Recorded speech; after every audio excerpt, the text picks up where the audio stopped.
The Colosseum stands as a testament to the grandeur and brutality of ancient Rome. It is an enduring symbol of a bygone era, captivating visitors with its sheer scale and historical weight. As one of the most iconic landmarks in the world, the Colosseum evokes a mixture of awe and intrigue. Its crumbling arches and vast arena whisper tales of gladiatorial combat, exotic animal hunts, and the roar of the Roman crowd.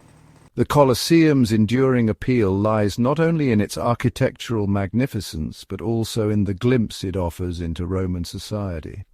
This was a society obsessed with spectacle and entertainment, and the Colosseum was its grandest stage.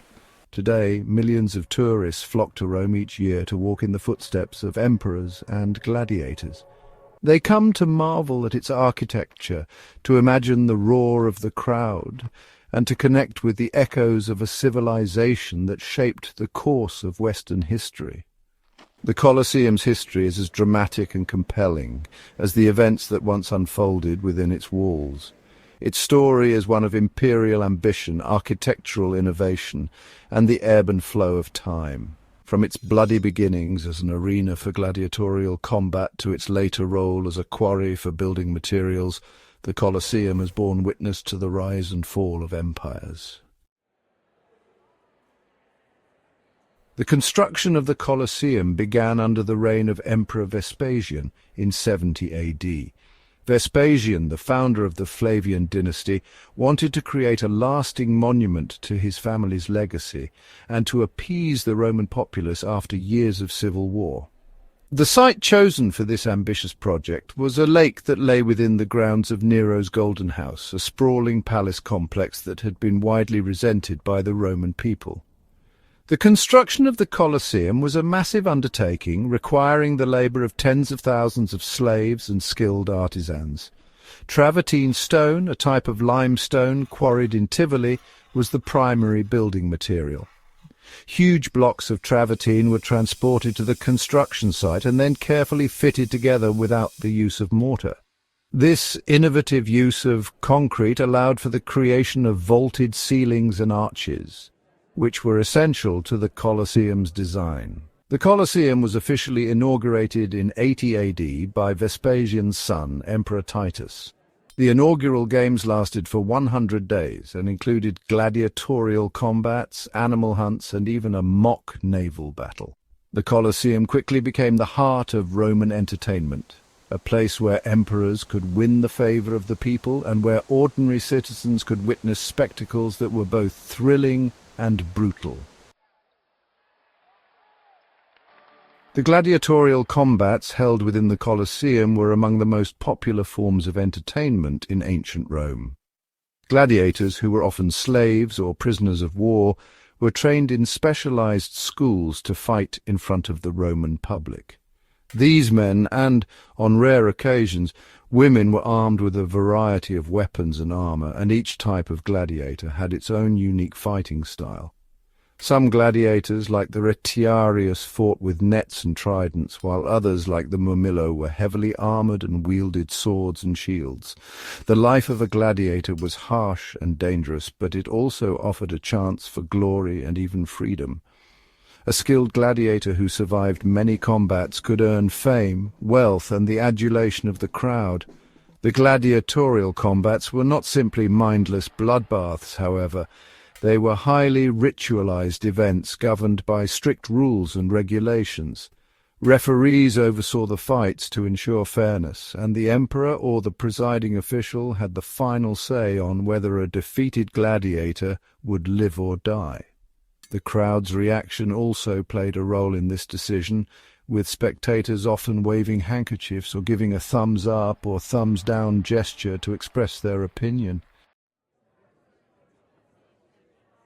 While gladiatorial combat was undoubtedly the most famous form of entertainment held within the Colosseum, it was by no means the only one. The arena was also the stage for venationes, or animal hunts, which featured a variety of exotic creatures brought from every corner of the Roman Empire. Lions, tigers, elephants, bears, and even ostriches were pitted against each other or against human combatants. Another popular form of entertainment was the chariot race. While the most famous chariot races were held in the Circus Maximus, a larger venue dedicated to this purpose, the Colosseum could also be adapted to host these thrilling contests. The arena floor would be covered with sand to create a track, and teams of horses would race around a central divider, their charioteers vying for victory. In addition to these spectacles, the Colosseum also hosted public executions, religious ceremonies, and even mock naval battles. For these naumachii, the arena would be flooded with water, and specially trained gladiators would engage in naval combat using miniature warships. These events were a testament to the Roman Empire's engineering prowess and its insatiable appetite for spectacle. A marvel of engineering, architectural innovations of the Colosseum. The Colosseum was not only a testament to the Roman Empire's love for entertainment, but also a remarkable feat of engineering. Its elliptical shape, which maximized the seating capacity while providing optimal viewing angles, was a departure from the traditional rectangular design of Greek theatres. The Colosseum's immense size, with a capacity of over 50,000 spectators, was also unprecedented. The Colosseum's architects employed a sophisticated system of arches, vaults, and columns to support the weight of the structure and to create its distinctive tiered appearance. The use of concrete, a relatively new building material at the time, allowed for the creation of larger and more complex structures than had been possible before. The exterior of the Colosseum was originally faced with travertine stone, which gave it a gleaming white appearance. One of the most remarkable features of the Colosseum was its velarium, a massive, retractable awning that could be deployed to shade the spectators from the sun or rain. The velarium was made of linen canvas and was operated by a team of sailors who used ropes and pulleys to raise and lower it. This ingenious system provided comfort for the spectators and ensured that the games could continue even in inclement weather. Beneath the arena, the Hypogeum and the machinery of spectacle. The Colosseum's arena floor, where the gladiatorial combats and other spectacles took place, was only part of the story. Beneath the arena lay a complex network of tunnels, chambers, and platforms known as the Hypogeum. This subterranean labyrinth was the engine room of the Colosseum, housing the gladiators, animals, stage props, and the machinery that made the games possible. The Hypogeum was connected to the arena floor by a series of trapdoors and elevators which were used to raise and lower gladiators, animals, and scenery during the games.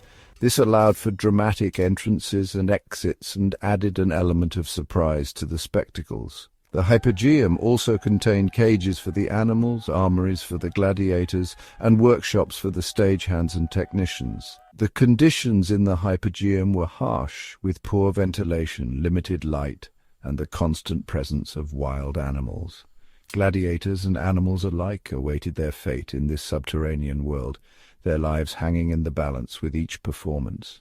Today, visitors to the Colosseum can explore parts of the Hypogeum, gaining a fascinating glimpse into the behind-the-scenes workings of this ancient arena. From arena to ruin, the Colosseum's long decline. The Colosseum remained the center of Roman entertainment for centuries, but its fortunes waned with the decline of the Roman Empire. By the 6th century AD, gladiatorial combats had been banned and the Colosseum fell into disuse. The once grand arena was ravaged by earthquakes, fires, and neglect, and its stone was quarried for use in other buildings. During the Middle Ages, the Colosseum was used as a fortress, a church, and even a cemetery. Its vast interior provided shelter for the city's poor and homeless, and its walls echoed with the sounds of a very different kind of life. By the 18th century, the Colosseum was a romantic ruin, overgrown with vegetation and home to a variety of plants and animals. Despite its decline, the Colosseum continued to fascinate and inspire artists, writers, and travelers. It became a symbol of the grandeur of ancient Rome. and a reminder of the transience of human endeavors. Poets and painters immortalized its crumbling arches and evocative atmosphere in their works, ensuring that the Colosseum, even in ruins, retained its hold on the human imagination. A symbol reborn, restoration and modern significance. In the 18th and 19th centuries, a renewed interest in classical antiquity led to the first efforts to preserve and restore the Colosseum. Pope Pius VII ordered the stabilization of the structure to prevent further collapse, and subsequent popes continued these efforts.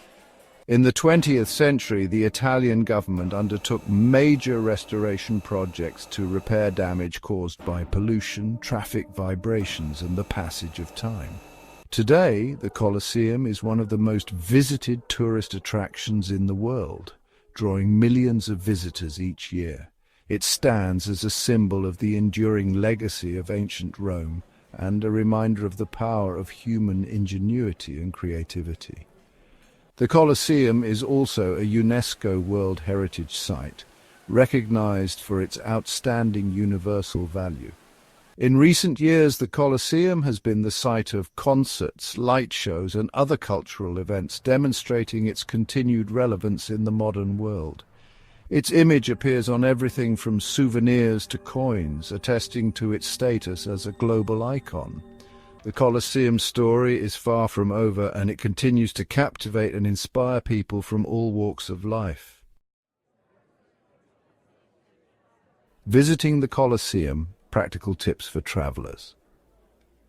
Visiting the Colosseum is an unforgettable experience, and a little planning can help you make the most of your time at this iconic site. Here are some practical tips for travelers. Book your tickets in advance. The Colosseum is a popular attraction, and lines can be long, especially during peak season. Booking your tickets online in advance will save you time and hassle. Consider a guided tour. A guided tour can provide valuable insights into the Colosseum's history, architecture, and significance. Many tour operators offer guided tours of the Colosseum, including access to areas that are not open to the general public. Wear comfortable shoes. You will be doing a lot of walking at the Colosseum, so wear comfortable shoes. Bring water. It can get hot in Rome, especially during the summer months. Be sure to bring water to stay hydrated. Allow plenty of time. There is a lot to see and do at the Colosseum, so allow plenty of time for your visit. You could easily spend several hours exploring the arena, the Hypodium, and the surrounding area. A visit to the Colosseum is a journey through time, a chance to connect with the glories and the tragedies of ancient Rome. It is an experience that will stay with you long after you have left its ancient stones behind.